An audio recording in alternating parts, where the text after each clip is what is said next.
কোটা হয়ে গেছে দেখো, কচুর শাকটা কুটে নিয়েছি। ঠিক আছে, কচুর শাকটা কুটে নিয়েছি, এবার একটু ধোবো, ধুয়ে রান্নাটা বসাবো। তো বসিয়ে দিয়েছি বন্ধুরা। এরপরে একটু একটু ফুটে গেলে তারপরে দিয়ে দেবো কচুর শাকগুলো। এটা ভালো করে সেদ্ধ করে নেব, করে নিয়ে তারপরে কচুর শাকটা বানাবো। আর এইদিকে ভাত বসিয়ে দিয়েছি, ভাতটা হচ্ছে। এদিকে কচুর শাক বসিয়ে দিয়েছি, ছোলাটা সেদ্ধ করে নিয়ে একটু সামান্য, তারপরে কচুর শাকটা দেবো। ছোলাটা একটু সেদ্ধ হয়ে গেছে, এবার দিয়ে দেবো আমি কচুর শাকগুলো।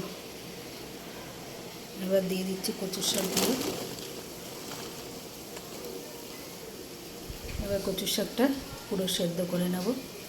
কচুর শাকটা দিয়ে দিয়েছি, এটা পুরো সেদ্ধ করে নিয়ে ছোলাটা একটু আগেই দিয়েছি যাতে একটু সেদ্ধ হোক, নাহলে কচুর শাক তো সঙ্গে সঙ্গে সেদ্ধ হয়ে যায়, ছোলাটা কাঁচা থেকে যাবে, তাই একটু আগে দিয়েছি। এবার একটু ঢেকে দিই, সেদ্ধ হোক। বন্ধুরা বাইরে খুব বৃষ্টি হচ্ছে, সামান্য পুরো বৃষ্টিতে পুরো হয়ে গেছে। দেখো প্রচুর পরিমাণে বৃষ্টি হচ্ছে।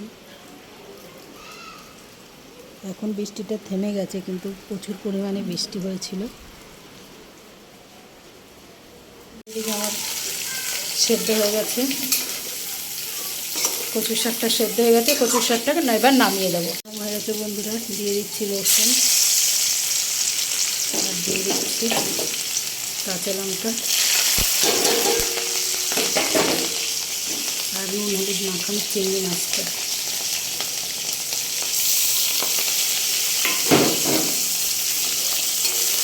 ভালো করে একটু ভেজে ফ্রাই করে শাকটা দিয়ে দেবো। হয়ে গেছে বন্ধুরা, চিংড়ি মাছ তো খুব বেশি ভাজবো না, দিয়ে দিচ্ছি কচুর শাক। এবার নারকেল থাকলে খুবই ভালো লাগতো, বাট নারকেল তো আমার নেই। এটা দিয়ে ভালো করে কচুর শাকটা করে নেব। এবার দেবো নুন আর হলুদ একটু দিয়ে দিচ্ছি। নুন যেহেতু একটু নুন দিয়ে সেদ্ধ করেছিলাম, তাই অল্পই দিলাম নুন, হলুদ, আর কিছুই পড়বে না এতে। ব্যাস এই দিয়ে ঢেকে রেখে দেবো, আস্তে আস্তে এটা ওর মতন হতে থাকুক হোক।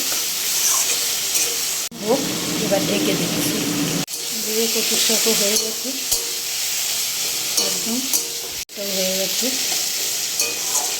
আর একটু জলটা শুকোবে, ব্যাস নামিয়ে দেবো কচুর শাকটা।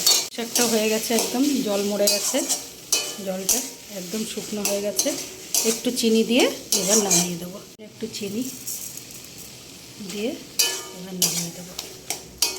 2 মিনিট পর চিনিটা গলবে, সব জায়গায় মিশে যাবে, তারপরে নামিয়ে দিচ্ছি। ওকে বন্ধুরা, আমার কচুর শাকটাও হয়ে গেছে।